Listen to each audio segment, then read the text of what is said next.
경제 전문가의 원포인트 레슨. 꼭 알아야 할 정보와 이슈를 알기 쉽게 풀어드립니다. 대한민국 경제 고수와 함께 투자의 맥을 짚는 KBS 1라디오 경제쇼.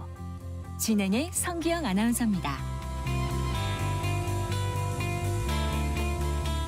4시 17분입니다. 3천만 명이 넘는 사람들의 개인정보 유출에도 청문회에 나와서 제대로 해명하지 않는 쿠팡 측 모습에 많은 국민들이 지금 분노하고 있는데요. 하지만 쿠팡은 앞으로도 온라인 쇼핑 플랫폼 1위 지위가 굳건할 것이라는 전망도 이어지고 있습니다. 그 이유는 무엇인지, 어떻게 이 쿠팡이 독과점 지위를 얻게 됐는지 오늘 좀 자세히 짚어볼까요? 건국대학교 경영학과 김준익 교수 스튜디오에 모셨습니다. 반갑습니다, 교수님. 네, 안녕하십니까. 안녕하세요.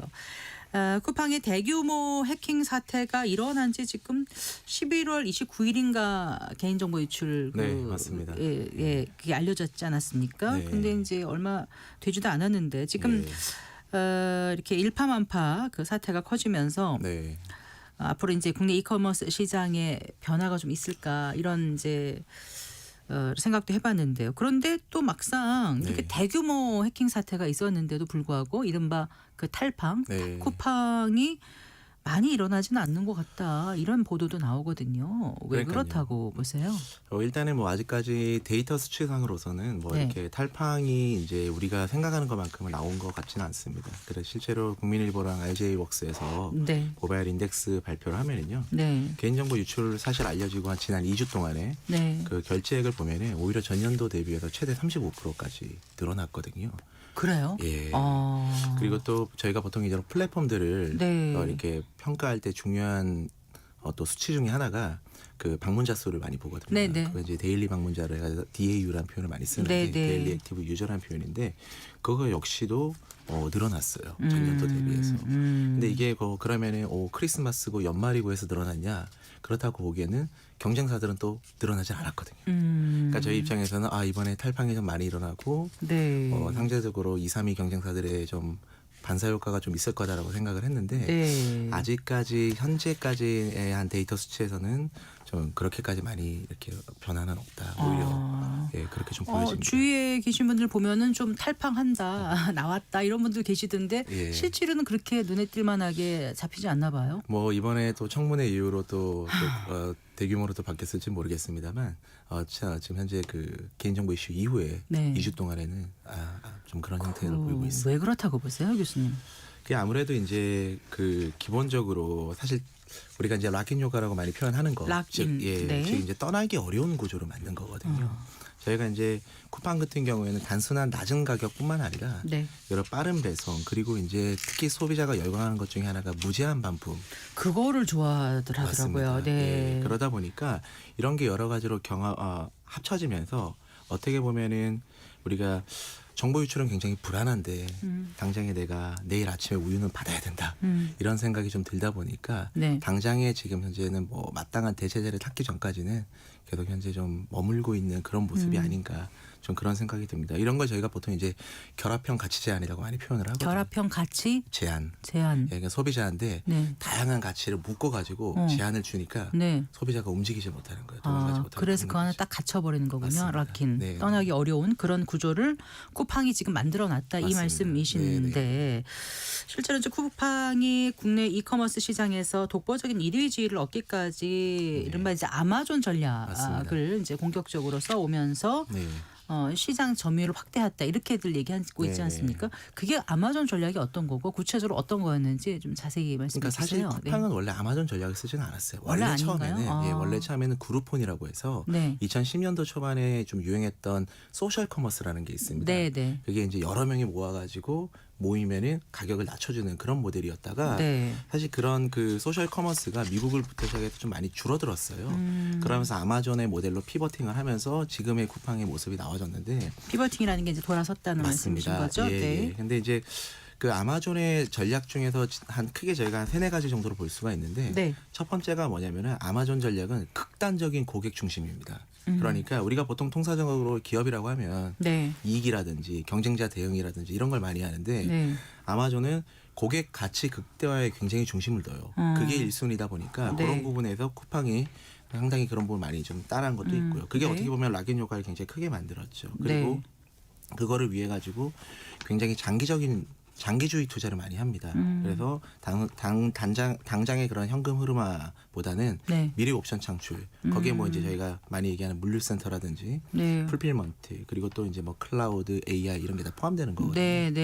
예, 그리고 또 이제 뭐 플랫폼 전략 이런 거는 이제 저희가 잘 알고 있는 쿠팡을 중심으로 해서 생태계를 만드는 네. 그런 전략이고 마지막으로는 저는 되게 좀 어떻게 보면 좋게 볼 수 있는 방법이긴 한데 좀 실험적 확장이거든요. 그러니까 무슨 말이냐면은 우리가 그 보통 이제 기업이 네. 추가적인 2차, 3차 비즈니스를 진행을 할 때는 우리가 다각화라 해가지고 관련된 걸 많이 하는데 네, 네. 꼭 관련되지 않더라도 뭔가 혁신적인 서비스다, 네. 혁신적인 프로덕트라고 생각을 하면은 거기에 투자를 하는 거예요. 아마존도 뭐 계속 끊임없이 드론이라든지 네. 뭐 헬스케어라든지 AI라든지 이런 쪽에 계속 투자를 하는 이커머스 플랫폼임에도 불구하고 네. 그러면서 굉장히 그걸 다 결국은 하나의 아마존의 생태계에 묶고 있거든요.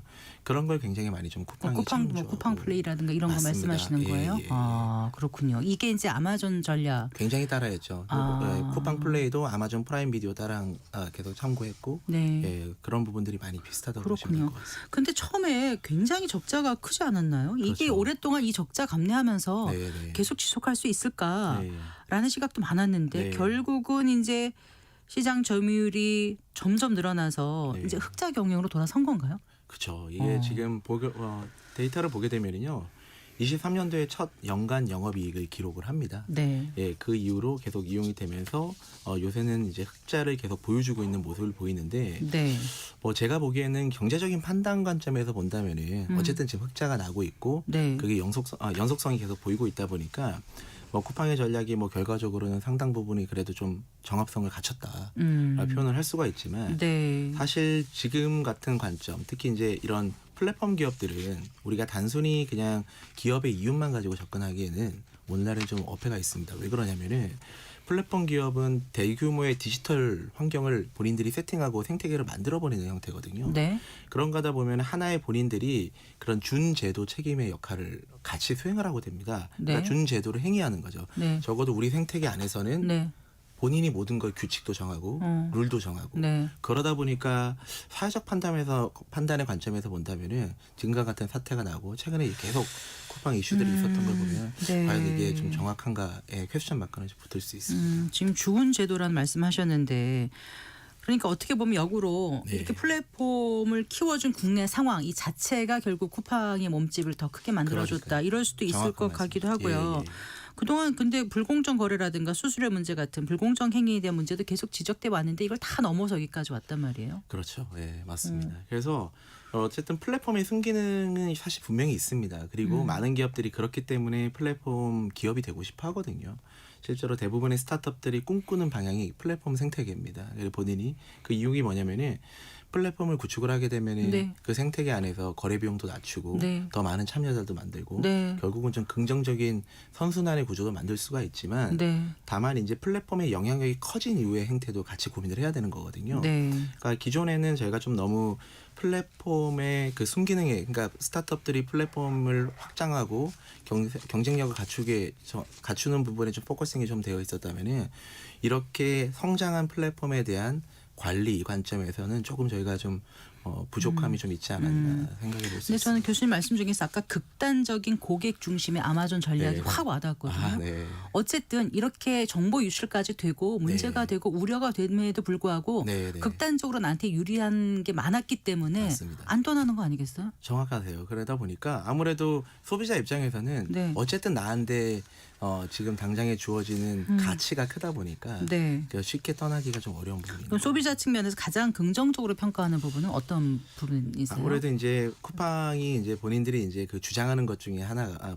포인트가 예. 쿠팡이 없었으면 어떻게 우리가 살았을까 이런 표현을 많이 쓰거든요. 그러니까 결국은 우리의 그 편익의 일상화를 좀 많이 주려고 했고 네. 뭐 거기에는 이제 우리가 뭐 가격이 낮은 것도 그렇고 아까 네. 말씀드렸던 것처럼 무제한 반품이라든지 맞아요. 무료 반품 뭐 굉장히 빠른 새벽 배송 네, 뭐 와우 멤버십 이런 거 하면 또 그러니까요. 여러 가지 혜택 있지 맞습니다. 않습니까? 네. 그래서 그런 조금 더 편리한 플랫폼 이런 개념에 넘어서서 기대 수준을 아예 재정의했다. 그게 사실 핵심인 것 같아요. 네. 그래야 그게 가장 소비자 측면에서 좀 긍정적으로 평가하지 않았나 네. 생각이 좀 듭니다. 물류 창고 이런 거 그 유통 구조 만드는데도 어마어마한 돈이 투자됐었죠. 그러니까요. 네. 그게 저희가 이제 풀필먼트 그리고 이제 직배송의 개념인데 네. 사실 그거를 구축하기 위해서는 초반에 인프라를 까는데 굉장한 비용이 많이 들거든요. 근데 거의 6조 원 정도 투자했다고 맞습니다. 알려져 있어서요. 네. 그게 이제 어떻게 보면 고객의 편의성을 극대화하겠다라는 관점이 없으면은 네. 그 정도의 적자의 기업이 투자하기에는 쉽지 않은 의사결정이긴 합니다. 네. 근데 이제 뭐 많은 분들이 이미 다 아실 거예요. 쿠팡은 이제 결국 미국 증시에 상장된 미국 기업인 거죠. 제일 이슈가 되고 있죠. 네, 이제 예. 글로벌 기업이라고 하고 있는데. 네, 네. 근데 이제 매출은 정작 한 90%가 우리나라에서 이루어지고 맞습니다. 있다면서요. 예.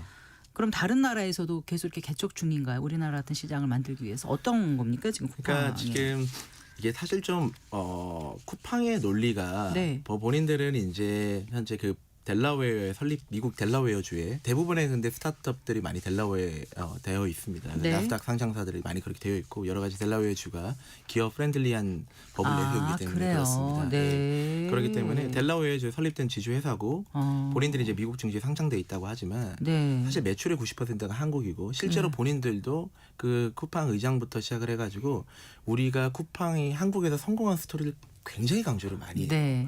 그러면서도 막상 이런 상황이 오니까 본인들이 이제 미국 기업이다라고 얘기를 하는데 네. 단순히 상장된 기업을 가지고 판단을 그 나라 기업이다라고 하기에는 저는 좀 그 부분에 대해서는 좀 어폐가 좀 있다고 보는 이유가 네. 우리가 예를 들어서 요새 많은 중국 기업들이 사실 미국에 직상장을 많이 합니다. 뭐 예를 들어 뭐 이렇게 뭐 진동닷컴이나 바이두라든지 네, 네. 핀도도 이런 애들이 다 모두 미국 증시 알리바바도 마찬가지고요. 네. 미국 주식에 상장되어 있지만 국적이라든지 정체성 그리고 대부분의 시장 핵심 시장이 다 중국이기 때문에 우리는 일관되게 중국 기업으로 분류하거든요. 그런데 지금 만약에 이런 사태가 지금 늘어났을 때 뭐 만약에 뭐 이런 바이두나 이런 기업들이 우리 미국에 상장돼 있으니까 미국 기업이다. 나 몰라라. 모르겠습니다. 이거는 네. 예, 상식적으로 저희가 도저히 좀 납득하기 좀 어렵죠. 네, 이제 그 쿠팡 관련 국회 청문회가 있었지 않습니까? 네, 네. 이후에 더 이제 소비자들이 화난 상태예요. 그러니까요. 예, 그러니까 뭐 그 실질적인 오너죠. 김범석 쿠팡 그 INC 의장은 불출석 할 거로 이제 알려져 있었긴 했지만은 네. 그 또 대처가 너무 성의 없다 이런 생각을 많이 하게 맞습니다. 만들거든요. 예. 그게 이제 어떤 그렇게 해도 네. 바뀌지 않을 거야. 맞습니다. 나는 이 지위를 유지할 수 있을 거야라는 판단이 있기 때문에 가능하지 않겠어요? 그러니까요. 일단은 뭐 본인들 입장에서도 데이터에서도 좀 일단은 그 스스로가 뭐 이제 그래도 안 떠날 거라는 좀 믿음이 있었던 것 같기도 하고요. 네, 네. 그리고 또 본인들이 모르겠습니다. 책임 주체 부재가 굉장히 저는 이 위기감을 좀 키웠다고 좀 생각이 들어요. 네. 아무래도 실질적인 오너인 김범석 의장도 불출석하고 갑자기 외국인 임시대표를 선임해가지고 예 그런 책임을 지는 모습으로 해서 책임도 분산시키고 네. 그래서 한국 사회에서는 사실 어떻게 보면 저희가 이런 대형 사고가 났을 때는 최고 책임자가 직접 나와가지고 사과하고 네. 설명하고 그리고 이게 일종의 어떻게 보면은 암묵적 규범인데 네. 이런 부분을 전혀 저희가 보질 못하다 보니까 좀 전 국민적으로 좀 현재 이슈가 많이 되고 있는 것 같습니다. 네. 그러면 이제 어떤 게 지금 가능할까요? 이런 어떤 게 가능할까요? 그러니까 지금 여러 가지 좀 포인트들이 많이 나오고 있는데요. 일단은 뭐 우리가 이제 과징금이 이제 정부나 국회 차원에서 제재해서 본다면은 뭐 최근에 보면은 개인정보 유출기업 매출의 최대 10%까지 과징금 부과하는 법 개정안이 상임위를 통과했지만 네. 사실 이게 설령 본회의 통과한다고 하더라도 이번에 이제 소급 적용하기 좀 어려울 겁니다. 예, 결국은 한 3%에서 지금 될 것 같고 그리고 네. 그 3%도 사실 한 번도 부과가 된 적이 없나요? 없습니다. 네. 그러니까 부과가 또 돼도 예. 계속 소송하면서 질질 끌다가 결국은 금액이 좀 떨어지는 형태거든요. 네. 그리고 지금 최근에 많이 하고 있는 또 집단 소송이 있는데 네, 네. 이 집단 소송도 제가 보기에는 현재 우리나라의 소비자 집단 소송은 상징성은 있어요. 하지만 실질적 파급력이 굉장히 제한되는 게 네. 우리나라에는 기본적으로 개인정보 유출에 대해서 정식 집단 소송제가 없습니다. 정식 집단 소송이라는 게 뭐냐면은 예를 들어서 누군가가 소송을 해서 네. 승리를 하면은 네. 그 피해를 본 피해받은 사람 다 모든 받는 사람이 개념이잖아요. 예. 우리나라에서는 이 개인정보 유출에 대해서는 그 부분이 없다 보니까 결국은 굉장히 또 뭐 판결도 수년까지 걸렸고요. 이전에 뭐 카드사나 인터파크사 사례 보면은요. 네. 어떻게 보면 단기 충격보다는 장기적 그냥 부담 정도라고 하기 때문에 지금 현재 구조에서는 좀 쉽지가 않다라고 판단이 듭니다. 뭐 저희가 실질적인 좀 뭐 타격적인 부분을 줄 수 있는 부분은 네. 뭐 영업 정지나 아니면 거기에 대한 또 시장 반응이나 이런 게 있을 수는 있겠지만 아직 그 부분은 좀 얘기가 되고 있는 부분이다 보니까 좀 더 지켜봐야 될 것 같습니다. 그래요. 하기야 뭐 해킹 사태 직후에 JP 모건 같은 경우도 고객 이탈은 제한적일 것이라고 뭐 이미 또 얘기를 했고요. 네. 그리고 이제 이런 쿠팡은 위기라고 생각하는지 아닌지 모르겠습니다만 네. 이런 사태를 계기로 이제 한편으로는 좀 도약의 발판으로 다른 네. 경쟁사들은 삼을 수 있지 않을까 싶은데 네.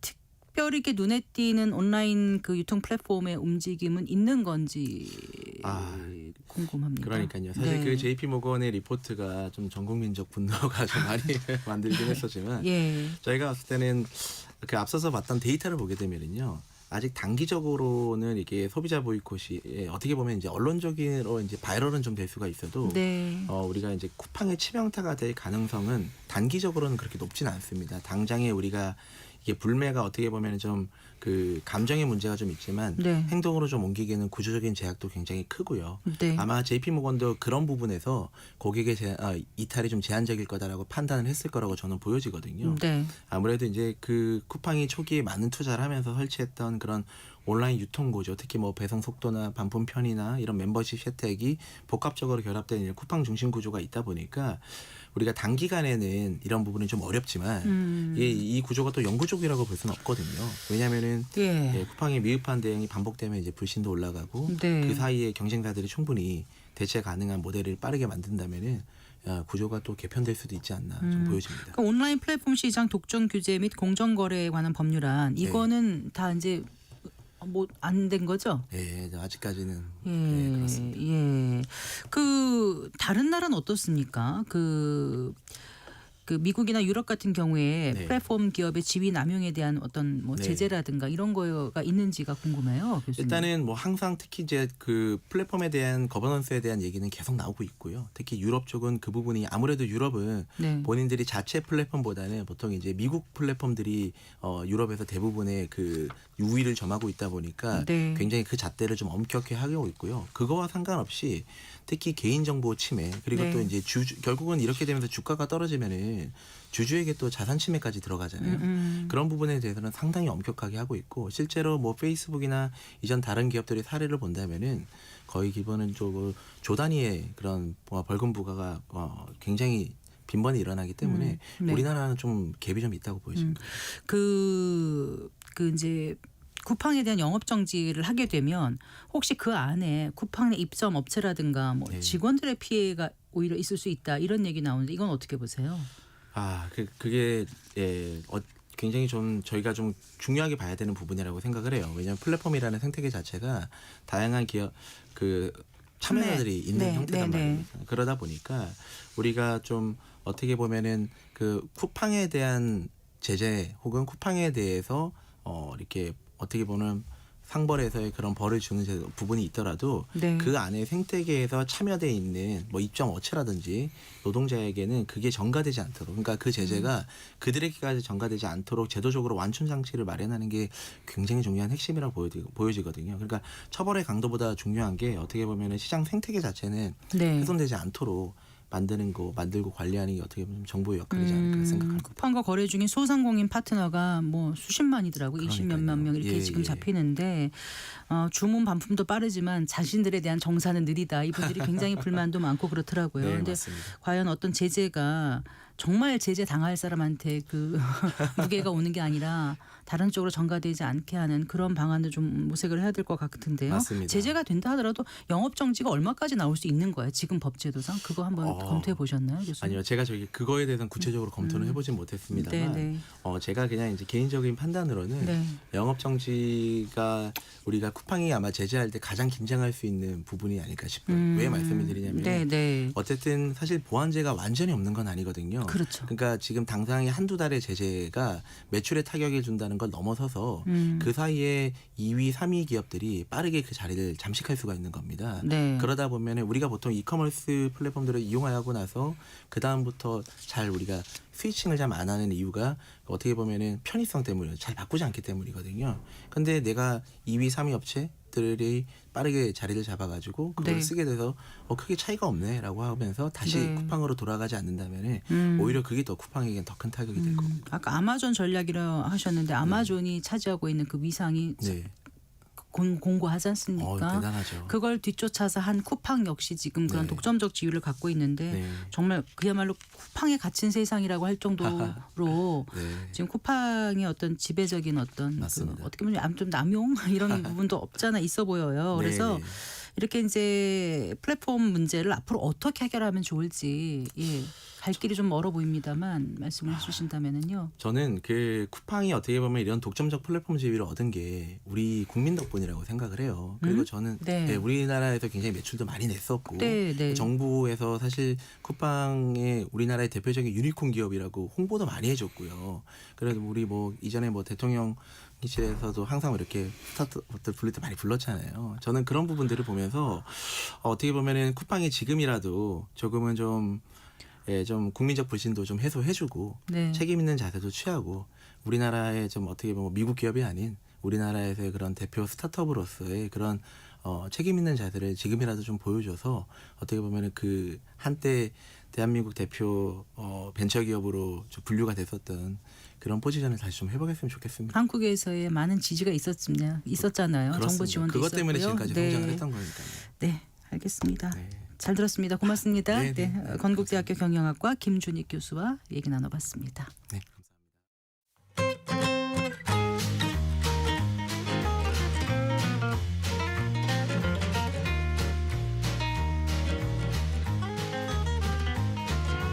경제 맛집 투자 핫플.